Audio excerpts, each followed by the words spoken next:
Brought to you by TechnoSpark 20 series smartphones. Candidate गायब हो गया है, बीजेपी गायब हो गई है। सिर्फ मोदी जी के नाम से वोट मांगो और मोदी जी अगली सरकार मैनिफेस्टो उनका क्या है उस पर चर्चा नहीं हो रही है। मोदी मोदी मोदी, अभी मोदी प्राइम मिनिस्टर हैं, आपके नहीं है, देश के प्राइम मिनिस्टर, वो खाली बीजेपी के नहीं। मोदी जी खुद भागे हैं, उनका क्या संबंध वाराणसी से था? वो तो गुजरात के हैं, तो गुजरात से लड़ने के बजाय वो भाग कर यहाँ क्यों आए हैं? तो ये कहना बेतुकी की बात है। ये खाली वो इतने घबरा गए मोदी जी, इतने बुखला। लेकिन मुद्दे तो क्या, हमारा अपना मैनिफेस्टो ही एक प्रकार के मुद्दा है। हम चाहते हैं कि एनडीए गवर्नमेंट और प्रधानमंत्री जी अपने मैनिफेस्टो बात करें कि बीजेपी क्या वादे करती है जनता से, वो नहीं कर रहे हैं। वो हमारे मैनिफेस्टो के बारे में विश्लेषण करने लग जाते हैं। तो ये डेमोक्रेसी है, उसमें प्रोग्राम, पॉलिसी, प्रिंसिपल क्या है पार्टियों के, बात करें। अब बेरोजगारी है, मान लीजिए, महंगाई का मुद्दा है, उस पर चर्चा क्यों नहीं होती है? जो राहुल गांधी कहते हैं भाई कि गरीब अमीर की खाई बढ़ती जा रही है, तो अर्थव्यवस्था के बारे में वो एक चर्चा छेड़ी उन्होंने पूरे देश में कि गरीब अमीर की खाई बढ़ती जा रही है, देश में प्यार मोहब्बत भाईचारा रहना चाहिए। तो इसमें चर्चा क्यों नहीं होती है? और वो कांग्रेस के मैनिफेस्टो जो पॉइंट है उसको अपने ढंग से वो एक्सप्लेन कर रहे हैं, अपने ढंग से। ये उचित नहीं है। मध्य प्रदेश की बात की जाए और राजस्थान की बात की जाए, मध्य प्रदेश पे तो कितनी सीटें आपको लग रही दोनों स्टेट से कांग्रेस पार्टी जीतेगी? देखिए, मैं तो मध्य प्रदेश के तो मैं स्टडी आज आया हूं, तो मुझे मालूम पड़ेगा क्या स्थितियां हैं ज़्यादा। पर ओवरऑल पूरे देश के अंदर, जैसे मध्य प्रदेश भी आता है, राजस्थान भी आता है, पूरे देश के अंदर मिजाज जो है लोगों का, वो एनडीए गवर्नमेंट से हट करके, उनके झूठे वादे से तंग आकर के लोग अब जो है इंडिया गठबंधन के कांग्रेस की तरफ देखते हैं। और इसीलिए परसेंटेज वोट है वो कम होने का मेन कारण मैं मानता हूं कि उनके वोटर्स में कोई उत्साह नहीं है। नंबर एक, उनके कार्यकर्ताओं में उत्साह नहीं है, चाहे वो बीजेपी के हों चाहे आरएसएस के हों। उत्साह क्यों नहीं है? कई कारण होंगे, पर एक कारण ये बहुत बड़ा है जो मैं समझता हूं कि उनकी समझ में अभी नहीं आ रहा होगा। कैंडिडेट गायब हो गया है, बीजेपी गायब हो गई है। सिर्फ मोदी जी के नाम से वोट मांगो और मोदी जी अगली सरकार, मोदी सरकार। तो ये तो एक प्रकार डेमोक्रेसी में जो एक भावना होती है पार्लियामेंट्री डेमोक्रेसी के अंदर, वही उसको समाप्त कर रहे हो आप। कैंडिडेट का अपना महत्व होता है। अल्टीमेटली केंद्र में लोकसभा में उसको आवाज उठानी है अपने क्षेत्र की, उसका नाम गायब कर दिया आपने। जो बीजेपी पार्टी पॉलिटिकल पार्टी है, उसके प्रोग्राम क्या है, प्रिंसिपल क्या है, मैनिफेस्टो उनका क्या है, उस पर चर्चा नहीं हो रही है। मोदी मोदी मोदी, अभी मोदी प्राइम मिनिस्टर हैं, आपके नहीं है, देश के प्राइम मिनिस्टर, वो खाली बीजेपी के नहीं है। कम वोटिंग परसेंटेज मध्य प्रदेश में भी कम वोटिंग परसेंटेज रहा है, कुछ सीटों पे 8 से 10% कम मतदान पिछली बार के मुकाबले हुआ है। इसी तरीके से राजस्थान में भी देख रहे हैं। सर, क्या लग रहा है, कम वोटिंग परसेंटेज क्यों है और क्या? मैंने कहा ना आपको, इसका फायदा ये इंडिया गठबंधन को और कांग्रेस को मिलेगा, स्पष्ट रूप से मिलेगा। अमित शाह गठबंधन जो इंडिया क्लब जो है वो सिर्फ बच्चों को बचाने में लगा हुआ है, बच्चों के भविष्य को बचाने में लगा हुआ है। कांग्रेस के जो परिवारवाद है, उनके जो बच्चे हैं उनको बचाने, उनके भविष्य को बचाने में लगा हुआ है, अमित शाह कह रहे हैं। उनके खुद के परिवारवाद वहां नहीं है क्या? परिवारवाद क्या होता है? अगर कोई परिवार का कोई सदस्य पॉलिटिक्स बनाना चाहता है तो आप रोक सकते हैं क्या? सबसे बड़ी बात है डेमोक्रेसी। देखिए, किसी के लाने से, किसी के थोपने से वो कामयाब नहीं हो सकता। अल्टीमेटली पब्लिक उसको चाहती नहीं चाहती है। वोट तो गुप्त है। अगर वोटिंग के माध्यम से कोई कामयाब होता है, उसमें लीडरशिप की क्वालिटी है, तो वो देश हित के अंदर है उसका। आप इसलिए वो परिवार का घर बैठा दो, ये कहाँ की समझदारी है आपको? और कई लोग बीजेपी के हैं जो उनके सिंधिया परिवार भी है, कितने परिवार है जो परिवार के लोग नहीं आए उनके अंदर आगे।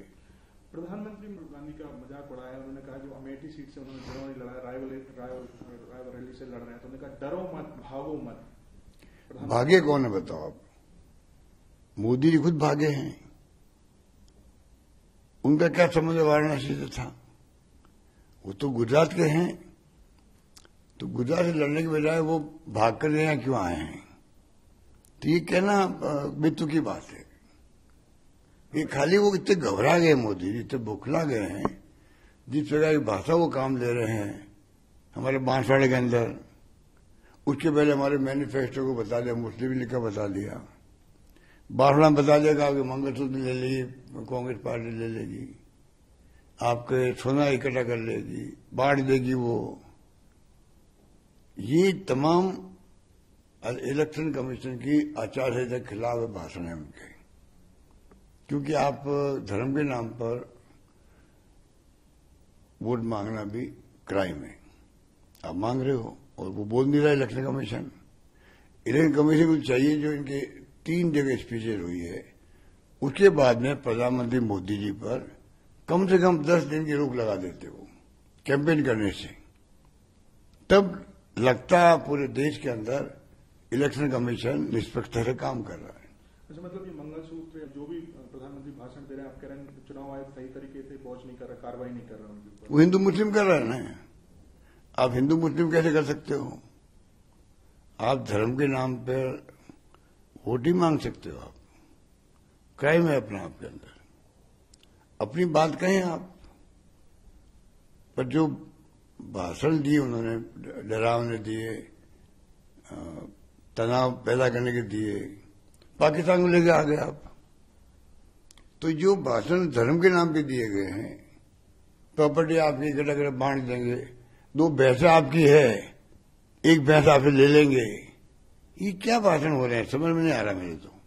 प्रधानमंत्री ने आज आतंकवाद के मामले में पहले इंडिया जाके रोता था, दूसरी जगह जाता था, रोता था, लेकिन अब जब एनडीए की बीजेपी की सरकार है तो अब पाकिस्तान दूसरी जगह जाके चिल्ला रहा है कि इंडिया ये तमाम बातें भ्रमित करने की है। इस बार जनता भ्रमित नहीं हो रही है। मेन बात यह है, इस बार जो मोदी जी बोल रहे हैं जुमले, 14 के अंदर और 19 के अंदर उनके झांसे में लोग आ गए। काला धन लेके आऊंगा, 15 लाख रुपए खाते में आ जाएंगे आपके, इतना इकट्ठा पैसा होगा, 2 करोड़ नौकरी दूंगा आपको। 20 करोड़ होती है, छोड़ो 20 करोड़ 10 साल में आपने 50 लाख भी दिए क्या? 1 करोड़ भी दिए क्या नौकरियां? किसानों की आमदनी दुगनी कर देंगे हम लोग। लोकपाल को लेके तो हमारी गवर्नमेंट चली गई, आंदोलन किए, 2G स्पेक्ट्रम और कोलगेट, एक आदमी जेल गया क्या? बल्कि अभी 4 दिन पहले सुप्रीम कोर्ट में गए, उसी 2G स्पेक्ट्रम को लेकर के जो कांग्रेस की पॉलिसी थी यूपी गवर्नमेंट की, उसको बदलवाने की हिम्मत कर जा कर गए। सुप्रीम कोर्ट ने लताड़ लगाई है कि आप कैसे आए हमारे पास में। हमने कह रखा भाई कि प्राकृतिक संसाधनों पे ऑक्शन करो, उस पर आपकी मांगे ही थी, आप चुपचाप आ गए हो गले निकालने के लिए, स्पष्टीकरण के नाम पे आ रहे हो आप। उसमें ही मुझे बू आती है कोई बहुत बड़े करप्शन की। अमेठी से नहीं लड़ने पर स्मृति ईरानी कह रही हैं कि उन्होंने हार स्वीकार कर ली है, यही कारण है कि चुनाव नहीं लड़ रहे हैं कांग्रेस। स्मृति ईरानी ये कैंडिडेट है, वो अपना काम करे। कांग्रेस की अपनी स्ट्रेटजी है, कांग्रेस का अपना, हर बड़ी पार्टी की अपनी स्ट्रेटजी होती है। कौन कैंडिडेट बनेगा, कब डिक्लेयर होगा, कब फॉर्म भरेगा, उसमें दूसरी पार्टी कौन होती है कहने वाली, कमेंट करने वाली, अपना काम करें। असदुद्दीन ओवैसी, मुसलमानों की हालत अभी देश में ऐसी है जैसे हिटलर के समय पर यहूदियों की हुआ करती थी जर्मनी में। ओवैसी के बारे में कमेंट नहीं करना चाहते, ओवैसी और बीजेपी की तो मिली भगत रही हमेशा। तो वो किस प्रकार कब बोलते हैं, क्यों बोलते हैं, उसका फायदा बीजेपी को मिलता है, इसलिए हम तो उनकी बातों में जाना नहीं चाहते। कोलकाता में जो ऊपर जो यौन शोषण के आरोप लगे हैं, टीम गठित की गई, सर उस पर क्या कहेंगे? कोई घटना हो, किसी राज्य में हो, किसी के बारे में हो, निष्पक्ष जांच हो और कार्रवाई हो, निष्पक्ष जांच हो, झूठे आरोप नहीं लगे किसी के ऊपर भी, वो भी ध्यान रखा जाए, और सच्चाई है तो आप कार्रवाई कीजिए। दुर्भाग्य 2 मुख्यमंत्री जेल बैठे हुए हैं, कांग्रेस के अकाउंट बंद कर दिए गए हैं। यूएनओ कह रहा है कि इलेक्शन कैसे लड़ेगी पार्टी, डेमोक्रेसी कैसे बचेगी, यूएनओ कह रहा है। अमेरिका और जर्मनी कह रहा है क्या आप दो मुख्यमंत्री जेल में डाल दिया, आपने चुनाव चल रहे हैं। तो ये सब बातें इलेक्ट्रल बॉन्ड की बड़ा इश्यू बना है। आपके सीतारमन मिसेज सीतारमन के हस्बैंड कह रहे हैं कि ये देश का नहीं दुनिया का सबसे बड़ा घोटाला है, उस पर प्राइम मिनिस्टर के कमेंट क्यों नहीं आ रहे हैं? और बातों पे आ रहे हैं। हमारे मैनिफेस्टो का पोस्टमार्टम मोदी जी कर रहे हैं और इंटरप्रेट कर रहे, गलत इंटरप्रेट कर रहे। जो बात हमारे मैनिफेस्टो लिखी नहीं गई है उस पर वो व्याख्या करें उसकी। बार बार जयराम रमेश जी को समझ जानी पड़ रही है कि हमारे मैनिफेस्टो में बताओ कहां लिखा हुआ है, कई ऐसे पॉइंट उठा रहे वो। इलेक्टोरल बॉन्ड को लेकर कह रहे हैं कि पूरी तरीके से पारदर्शी है, पहले इन्होंने स्वागत किया, अब उसका विरोध कर रहे हैं इलेक्टोरल बॉन्ड को लेकर। कोई स्वागत नहीं किया, एक तरफा इलेक्शन कमीशन विरोध किया इसका, बल्कि जहां तक मैं समझता हूं फाइनेंस मिनिस्ट्री भी सहमत नहीं थी इसके लिए, सबने विरोध किया इसका, आरबीआई ने विरोध किया। आप लेके आ गए गुंडागर्दी से, आपने पैसा इकट्ठा कर लिया, ईडी भेजो, इनकम टैक्स भेजो, सीबीआई भेजो, बॉन्ड पहुंच जाते हैं बीजेपी दफ्तर में, केस बंद हो जाता है, चंदा दो और धंधा लो वाली बात हो गई। इतना बड़ा घोटाला है, 8,500 करोड़ इकट्ठे कर लिए, ऐसे बन गए कि नहीं ऑफिस। हम तो 70 साल नहीं बना पाए अपने ऑफिस कांग्रेस के जिलों के अंदर। इन्होंने सरकार आते ही पूरे देश के अंदर हर जिले के अंदर करोड़ों की जमीनें खरीदी, करोड़ों की ऑफिस बनाने में खर्च किए। पैसे कहां से आए हैं? और पैसा 1 नंबर का 2 नंबर की जांच करो इसकी। आप भी दौरे पे हैं, मुख्यमंत्री आदित्यनाथ योगी भी हैं, हिंदूवादी चेहरा है, मध्य प्रदेश के दौरे पर आए हैं सर, इस तरीके से राजस्थान में भी प्रचार कर रहे हैं। देखिए, ये चुनाव हिंदू मुस्लिम करने का प्रयास कर रहे हैं लोग, चाहे योगी जी हो चाहे मोदी जी हो। पर इस बार मैं महसूस करता हूं, तो समय बताएगा, 4 तारीख को मालूम पड़ेगा परिणाम क्या आते हैं। मुझे लगता है कि इनकी सरकार चली जाएगी, सरकार नहीं बना पाएंगे इस बार, क्योंकि जनता समझ गई कि भाई कब तक आप झूठ बोल बोल करके आप राजनीति करोगे, जनता को भ्रम में डालोगे आप लोग। और जाति धर्म के नाम पर राजनीति करना उचित है क्या? इतना बड़ा मुल्क 140 करोड़ है, आज भी हमारे यहाँ सैकड़ों तरह की समस्याएं हैं, आर्थिक, सामाजिक, अपन जानते हैं, दलित वर्ग, ट्राइबल, ओबीसी, माइनॉरिटी, हिंदू में भी गरीब कई लोग हैं। इतनी समस्याएं, उस पर ध्यान जा नहीं रहा है। चुनाव जीतने के लिए हम बड़े बड़े जुमले बोल देते हैं, चुनाव के बाद में खाली आप जो रूटीन में काम होते हैं, रूटीन में उनको आप गिनाते हो, हमने इतने मकान बना दिए, जब पानी पहुंचा दिया। तो ये क्या बड़ी बात करी भाई? अच्छी बात है, तो राज्य सरकारें काम करती है, अल्टीमेटली काम राज्य सरकारें करती हैं। आप जो धनराशि देते हो उसमें कटौती कर दिया आपने, राज्यों का बर्बाद कर रहे हो।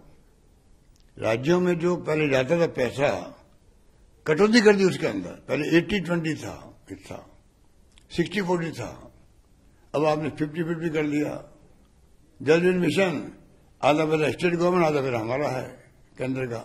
और पर्चा ऐसा होता है कि केंद्र सरकार की स्कीम हो पूरी, और 10% गांव का पैसा इकट्ठा करना होता है। हमने राजस्थान में कहा हम खुद देंगे पैसा, इकट्ठा नहीं करेंगे। ये बातें बाहर नहीं आती है, सच्चाई बाहर नहीं आ रही है, क्योंकि पूरा मीडिया गोदी मीडिया बन गया है। दुर्भाग्य से नहीं बनना चाहिए। अभी मैं कहना चाहूंगा गोदी मीडिया को, गोदी मीडिया का टैग हटना चाहिए। आपका बहुत महत्व है, गोदी मीडिया जो कहलाता है उसका बहुत बड़ा महत्व है। उसके बगैर जो मैसेज जाना चाहिए पब्लिक के अंदर, डेमोक्रेसी के अंदर, चाहे कोई पार्टी का हो, कांग्रेस का हो, बीजेपी का कोई हो, वो नहीं जाएगा। और क्योंकि बीजेपी के दबाव में वो लोग हैं, उनको फायदा मिल रहा है। जो सच्चाई है, कांग्रेस कहती है, राहुल गांधी कहते हैं, बाढ़ जोड़ो यात्रा की बात थी, बाढ़ जोड़ो न्याय यात्रा की बात थी, वो इश्यू उठाते हैं, पहुंचते नीचे नहीं पहुंच रहे हैं।